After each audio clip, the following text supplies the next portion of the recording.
இன்றைக்கி நம்ம மில்லட் பிஸ்கெட்ஸில் என்ன அப்டேட் பண்ணியிருக்கோங்கிறது தாங்க பார்க்க போகிறோம். அதுக்கு முன்னாடி இந்த எல்லா மில்லட்ஸ்லேயுமே என்னென்ன நியூட்ரிஷன் வேல்யூ இருக்குன்றதை பார்த்துடலாங்க.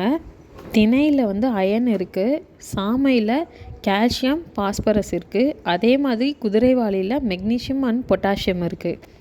ஓவராலாக இந்த 3 மில்லட்ஸ்லேயுமே fibre, iron, calcium, magnesium, vitamin B கூடவே நம்ம ஸ்ப்ரவுட் பண்ணுறதுனால இன்னும் நியூட்ரிஷன் வேல்யூ அதிகமாக இருக்குங்க. அதே மாதிரி நம்ம கம்பு சோளம் எடுத்துக்கிட்டாலுமே கம்பில் கால்சியம் பாஸ்பரஸ் மெக்னீஷியம் இருக்குது, சோளமில் அயன் அதிகமாக இருக்குது. இது ரெண்டையும் கம்பைன் பண்ணுறப்போ மெக்னீஷியம் பொட்டாசியம் ஜிங்க் இருக்குது.